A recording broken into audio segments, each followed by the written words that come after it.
For decades, retirement meant Florida condos, French vineyards, or maybe a Tuscan villa. But in 2025, something very different is happening. Retirees from the US, Canada, and Europe are looking far beyond their borders to places that are cheaper, safer, and, in some cases, even healthier. And here's the twist. The top retirement destinations today aren't just playgrounds for the rich. They're places where an ordinary pension or social security check can buy a life most people only dream about. Oceanfront living, first-class healthcare, and communities that actually value older people. The results may surprise you. In fact, the world's best retirement destination for 2025 isn't where you think. Why this matters? Retirement used to be simple. You worked 40 years, you bought a house, and you lived out your days on savings, maybe with a little travel sprinkled in. But that formula is breaking down, and it's breaking down fast. In the US, the cost of living has outpaced retirement savings by nearly 40% in the last 2 decades. A social security check that might have once covered rent, groceries, and healthcare now barely scratches the surface. In fact, healthcare alone has become the single biggest expense for American retirees, with average annual costs surpassing $11,000 per person. Compare that to countries like Portugal or Malaysia, where world-class healthcare can cost a fraction of that. And it's not just about money. This is also a generational shift. The baby boomers and Gen Xers reaching retirement age today don't want to sit in rocking chairs on porches. They want adventure. They want culture. They want to spend their 60s and 70s hiking, traveling, and living in places that feel vibrant and alive. For them, retirement isn't the end of the story. It's the next chapter. And that's why the search for the perfect retirement haven has gone global. The Global Retirement Index. So how do you even measure the best country to retire in? It's not just about beaches or cheap rent. That's where the Global Retirement Index comes in. For 34 years, it's been the gold standard, the data-driven playbook retirees use to make life-changing decisions. The index looks at the factors that really matter: cost of living, healthcare quality, safety, visa rules, and lifestyle. In other words, can you afford to live there? Will you get good medical care? Can you stay long-term? And will your daily life actually be enjoyable? Think of it like a roadmap. Instead of rolling the dice and risking expensive mistakes, this ranking shows you where your money will last longer, your health will be protected, and your retirement years can actually feel like the reward they're supposed to be. Number 10, Thailand. Thailand isn't just cheap, it's a glimpse into how global retirement itself is changing. For decades, retirees from the US or Europe dreamed of Florida condos or French vineyards. But Thailand represents something different: the rise of the global South as a retirement powerhouse. At first glance, Thailand attracts retirees with numbers. For under $2,000 a month, sometimes far less, a couple can live in comfort that would cost 5 times more in Los Angeles or London. That includes beachside condos, fresh markets, and dinners out that barely dent a pension. But underneath those numbers is a system-level story about why Thailand is becoming a magnet for retirees. First, healthcare economics. Thailand has turned medical tourism into a national industry. Private hospitals in Bangkok and Chiang Mai don't just treat locals. They market directly to Americans, Europeans, and Australians priced out of their home healthcare systems. The results are staggering. A heart bypass that costs $120,000 in the US can be done in Thailand for under $20,000, with Western-trained surgeons in facilities that look like luxury hotels. For retirees on fixed incomes, this isn't just a perk, it's survival. Thailand's healthcare advantage exposes just how broken Western healthcare pricing has become. Second, global mobility. Retirement is no longer just about staying put. Cheap flights across Asia make Thailand a launchpad for exploring Cambodia, Vietnam, Malaysia, or even Japan. This reflects a generational shift. Today's retirees don't want a rocking chair. They want adventure and discovery. The 65-year-old of 2025 has a passport and an iPhone. They're retiring, but they're not retreating.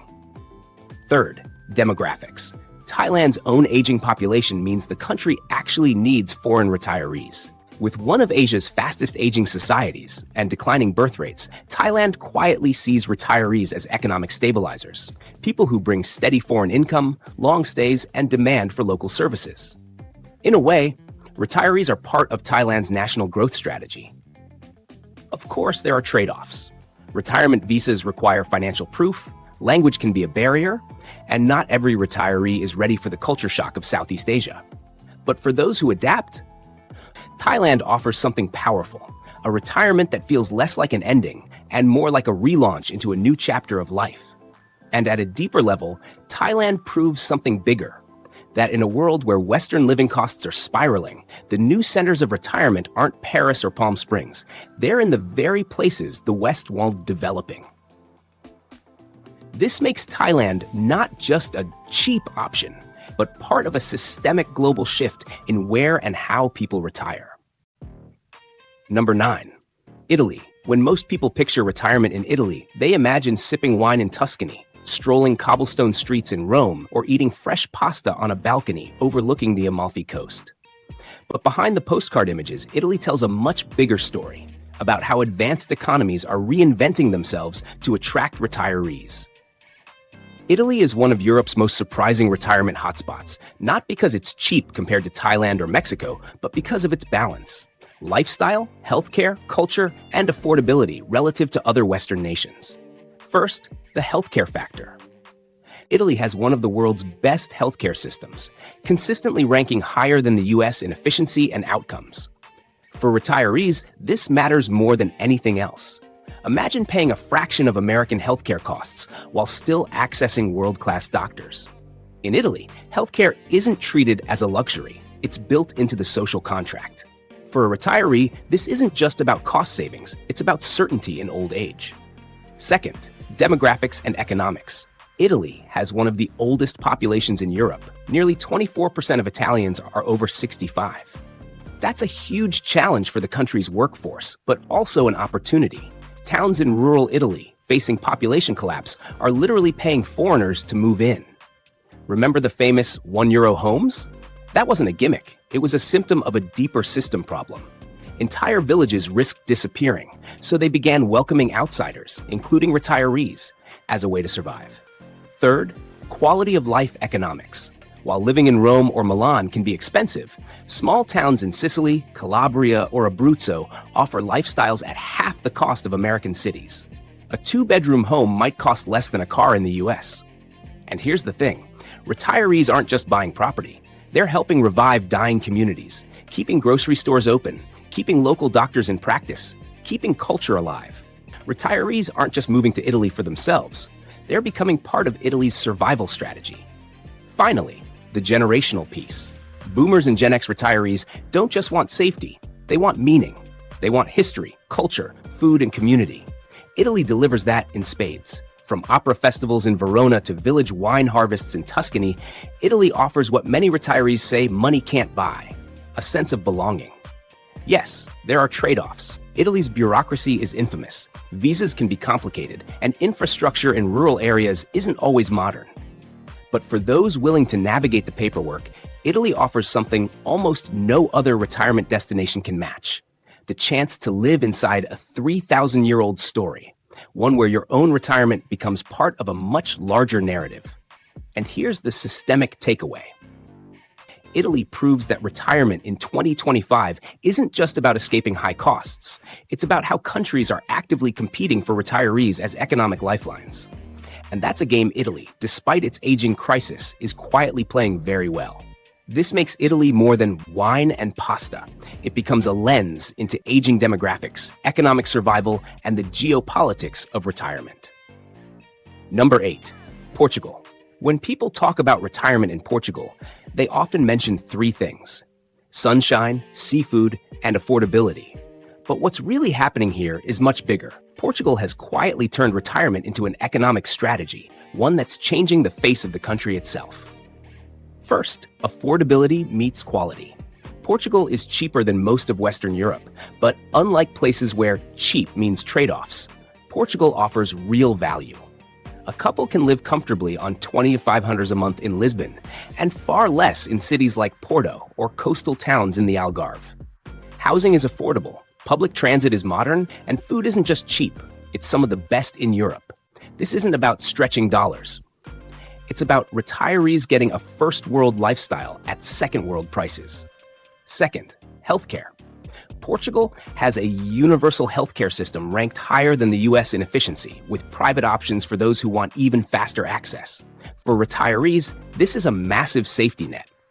Imagine moving from a country where one hospital visit can bankrupt you to a system where healthcare is predictable, accessible, and affordable. That certainty is one of Portugal's biggest selling points. Third, demographics and visas. Portugal has been facing the same crisis as Italy, shrinking populations in rural areas. Instead of letting towns die, Portugal made a bold move. It started actively attracting foreigners. From the non-habitual resident NHR tax scheme to golden visas, Portugal turned retirement into a national growth policy. For years, retirees could live in Portugal tax-free on foreign income, a deal so generous that it started reshaping entire regions.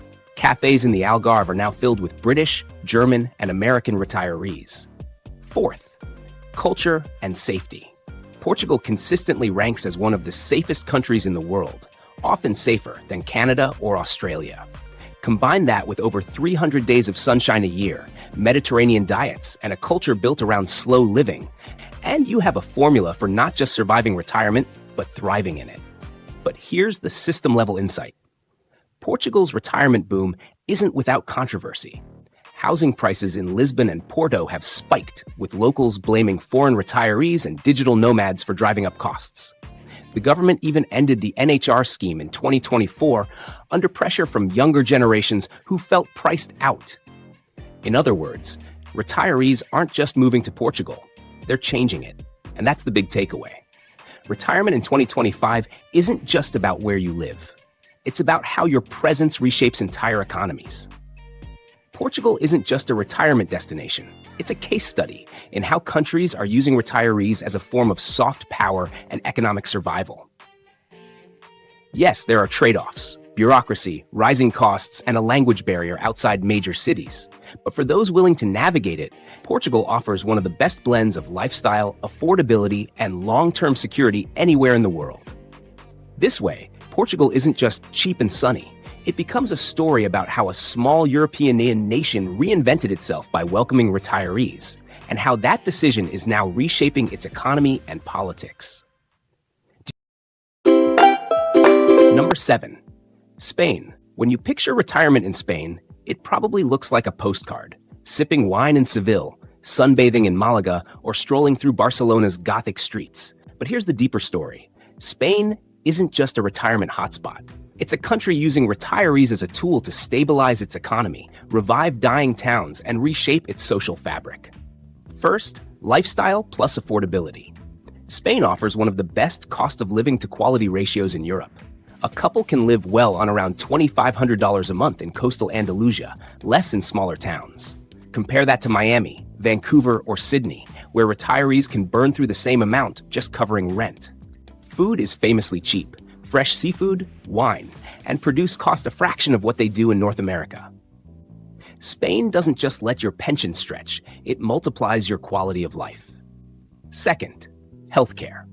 Spain's healthcare system consistently ranks among the top 10 in the world, above the US, Canada, and Australia. Retirees not only get access to universal healthcare, but also a growing private system with English-speaking doctors. This combination of quality and affordability makes Spain a global magnet for health-conscious retirees who know that medical bills can make or break retirement. Third, the demographic challenge. Spain's birth rate is one of the lowest in Europe. Entire rural towns have been hollowing out for decades, with abandoned houses and aging populations. But retirees, especially foreigners, are reversing this trend. British, German, Scandinavian, and increasingly American retirees are buying property in regions like Valencia, Murcia, and Andalusia. In some towns, retirees are the only reason local shops, restaurants, and even schools stay open.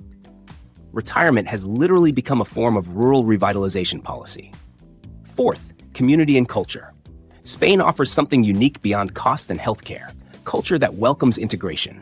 From daily tapas rituals to siestas, Spanish life is social and outdoors-oriented. Perfect for retirees seeking not just comfort, but belonging. And because Spain already has massive expat hubs, retirees can choose between immersing themselves in Spanish life or living in established English-speaking communities. But here's the system-level insight. Spain is walking a tightrope. On one hand, foreign retirees bring money, stability, and population to struggling regions. On the other, they also drive up housing costs in cities like Barcelona and Valencia, fueling local backlash. Spain has already tightened some visa rules after EU citizens dominated certain markets, and there's growing debate over whether retirees are saving small towns or pricing locals out of them. The takeaway: Spain isn't just a nice place to retire. It's an experiment in how retirees can reshape an entire nation's demographics and economy. Retirement here isn't passive, it's political. Yes, there are trade-offs. Bureaucracy is famously slow, taxes can be confusing, and English is less common outside major hubs. But for retirees who can adapt, Spain offers a mix of Mediterranean lifestyle, world-class healthcare, and an affordable cost of living that's nearly impossible to find in the West. Number 6. Malaysia. On paper, Malaysia doesn't always appear in the glossy retirement brochures, but in 2025, it's become one of the most underrated retirement destinations in the world. And here's why. Malaysia isn't just selling cheap housing or good food, it's selling an entire system of long-term stability, designed to attract foreigners while keeping life deeply affordable. First, cost of living, but beyond the cliché. Yes, Malaysia is affordable. Retirees can live well on $1,800 to $2,200 a month. But what makes it stand out is how that affordability is structured. Malaysia has heavily subsidized fuel, cheap public health care, and a massive domestic food economy. This means retirees aren't just saving on rent, they're saving every time they take a taxi, buy groceries, or see a doctor. In Penang, one of Malaysia's retirement hubs, a plate of char kway teow still costs less than a Starbucks latte in New York. Second, healthcare as a global industry. Malaysia has quietly built a medical tourism empire. Its hospitals are accredited by international boards, with English-speaking doctors trained in the UK or Australia. A hip replacement that costs $40,000 in the US can be done for under $10,000 in Kuala Lumpur, often with the same level of care. Retirees aren't just moving here for beaches and food. They're moving here because they know healthcare is the biggest financial threat to retirement. Malaysia flips that equation. Instead of healthcare draining your savings, it actually stretches them.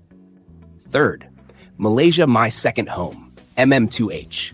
Unlike many countries where retirees constantly worry about visas, Malaysia created a long-term residency program designed specifically for foreigners. It's called MM2H, Malaysia My Second Home. The program offers renewable 10-year visas, the ability to import personal belongings tax-free, and in some cases, even permission to work part-time. For retirees who value certainty, this is a game changer. It's not just a visa, it's a state-backed guarantee that you can build a life here. Fourth, diversity and cultural comfort. Malaysia is one of the most multicultural nations in Asia. Malay, Chinese, Indian, and Western expats all coexist. For retirees, this means you get the comfort of finding English widely spoken, Western groceries easily available, and at the same time, the adventure of living in a country that celebrates Eid, Diwali, and Lunar New Year side by side. It's rare to find a place that feels both foreign and familiar at the same time. But here's the system-level story. Malaysia is using retirees as part of its larger economic strategy. The country knows it can't compete with Singapore in high finance or Japan in technology, but it can offer what the West increasingly cannot: affordable, stable, high-quality living. By attracting retirees who bring pensions, savings, and demand for healthcare, Malaysia creates a steady foreign currency inflow without the social tensions that come with younger migrant workers. Retirees become, in effect, an economic stabilizer. Malaysia is tropical, which means heat and humidity year-round. Infrastructure is improving, but not always perfect. Rural healthcare access is weaker, and corruption scandals have, at times, raised questions about governance. But for most retirees, the trade-offs are worth it. The cost savings are immense, the lifestyle is vibrant, and the visa certainty is better than almost anywhere else in Asia.